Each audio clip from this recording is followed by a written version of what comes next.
Qualche tempo fa, in una puntata che trovi nel mio archivio, ho parlato dell'assertività in ambito professionale, ma ogni giorno nelle sessioni di coaching, ascoltando i miei clienti parlare di problemi e incomprensioni all'interno della coppia, mi rendo conto che una delle più frequenti cause di dissapori è la mancanza di assertività da parte di uno o di entrambi i partner.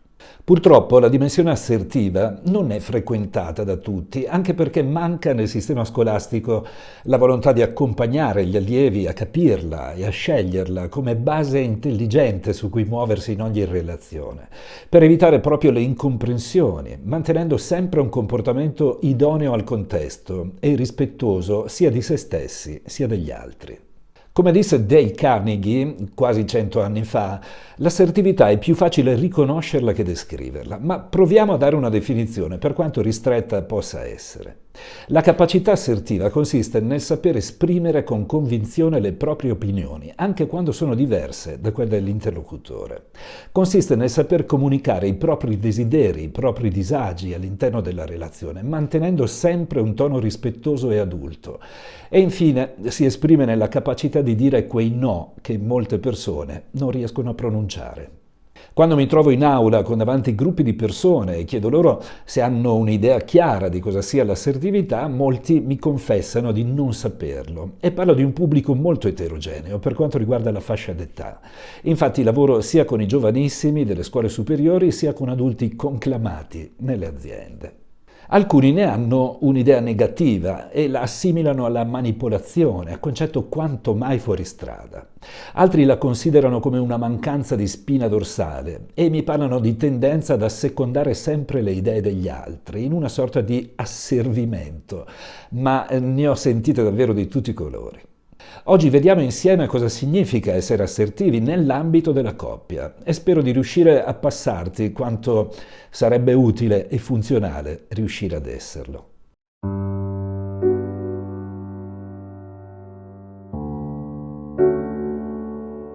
Quando una coppia nasce e siamo nella fase dell'innamoramento, i primi incontri sono caratterizzati solitamente da una grande passione, da un forte desiderio di appartenenza, di condivisione, di spazi e di tempo insieme, e i momenti di incomprensione sono piuttosto rari.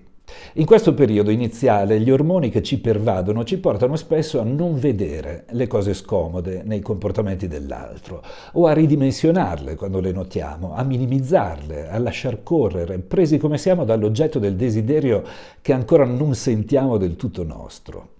È proprio in questa fase che dovremmo iniziare a essere assertivi, a stabilire i confini tra un trattamento corretto o non corretto nei nostri confronti, esprimendoci liberamente con il partner e facendogli sapere che certe cose che propone, che fa o che dice non ci piacciono, con i modi rispettosi e maturi di una persona degna di essere chiamata adulta. L'assertività, infatti, è al centro di una linea orizzontale ai cui poli ci sono da un lato la passività, dall'altro l'aggressività. Essere più spostati dalla parte della passività ci impedisce, ad esempio, di dichiarare che un comportamento del nostro partner non ci fa stare bene. E spesso dietro le quinte di questo impedimento lavorano i sensi di colpa, i timori di essere giudicati negativamente, la paura di essere abbandonati o ancora il pensiero conclamato di non avere diritto di farci valere a causa di una forte disistima di fondo. Qualunque sia la causa, e spesso è più di una, il risultato è che rimanendo passivi e quindi non mettendo i giusti paletti, il messaggio che l'altro riceve è semplicemente va tutto bene. Ovviamente, ricevendo un messaggio del genere, il partner continuerà a comportarsi in quel modo, non rendendosi conto del disagio che provoca nell'altro. Al polo opposto, quello dell'aggressività, al contrario siamo più intransigenti, non facciamo passare nulla e spesso utilizziamo modalità comunicative offensive che ledono la dignità del partner nella sua interezza, non solo nel comportamento che ha attuato.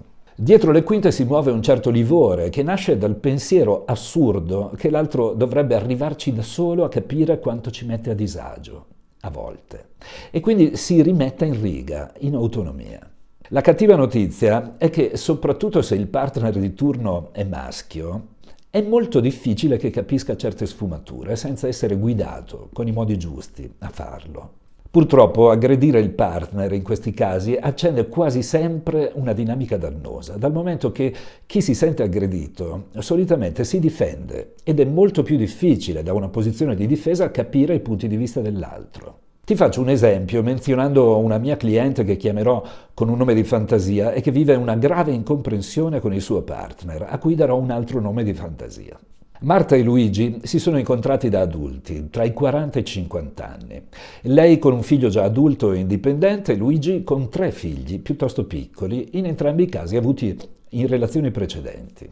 Ognuno dei due al momento vive da solo e solitamente si incontrano durante i fine settimana. Ma se Marta ha una grande disponibilità di tempo da condividere, avendo un figlio già uomo che ha una vita sua, Luigi invece spesso si deve sottrarre alla relazione per dedicare del tempo ai suoi 3 bambini, e qui sta il punto critico, perché li incontra nella sua precedente abitazione e con la presenza costante della ex moglie per garantire loro una parvenza di famiglia ancora unita.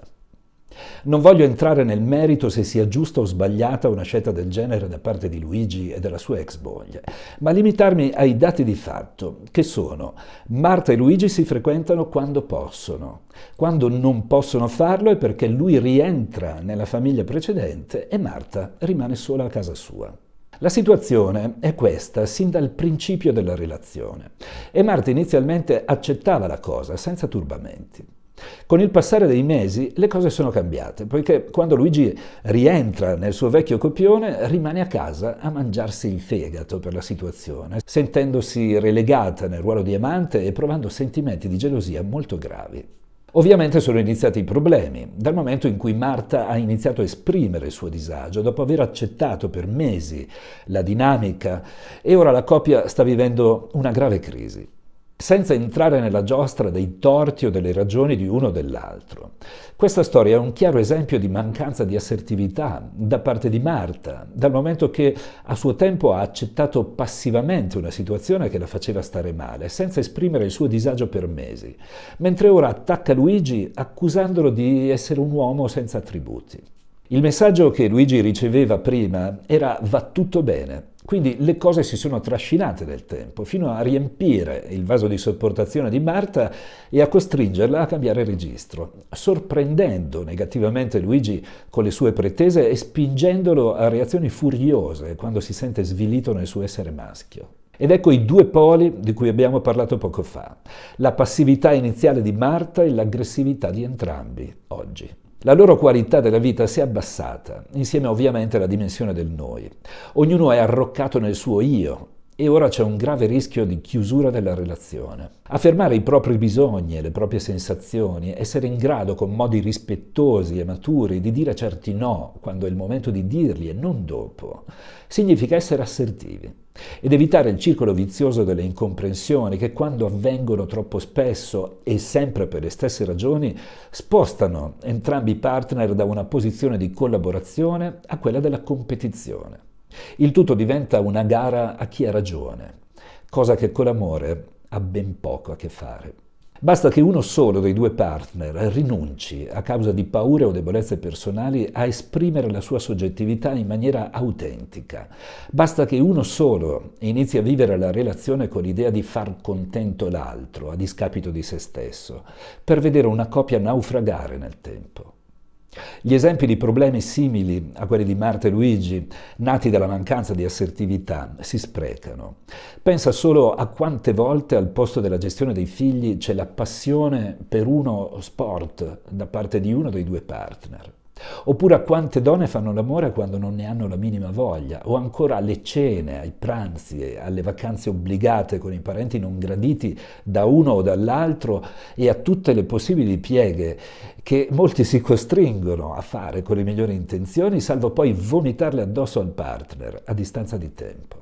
Quando il partner ci fa una richiesta o attua un comportamento che non ci fa stare bene, se non ci esprimiamo per il quieto vivere, dovremmo almeno essere consapevoli che probabilmente ricapiterà in futuro e dovremmo chiederci se saremo davvero disposti a sopportarlo altre volte. La persona assertiva riesce a fare naturalmente questo passaggio mentale e, per rimanere in un esempio banale, quando capisce che la costante scomoda e il pranzo domenicale a casa dei genitori del partner lo esprime con tatto e facilita in questo modo la possibilità di trovare un punto di mediazione che faccia stare bene entrambi.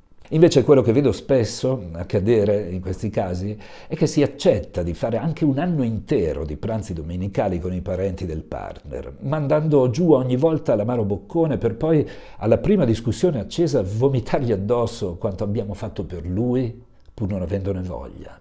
Concludendo, è bello fare le cosiddette pieghe per la persona che amiamo, ovvero andare contro in vari modi alla nostra naturalezza quando questa è una scelta ponderata e quando effettivamente dietro le quinte esiste un autentico desiderio di farlo felice, senza aspettative di sorta. Viceversa, quando le pieghe le facciamo nella speranza che prima o poi le cose cambino e soprattutto quando non comunichiamo al partner con fermezza e tatto il nostro disagio, prima o poi ci dovremo fare i conti e in molti casi si tratta di conti salati. Alla prossima e buona settimana da Sergio Massi.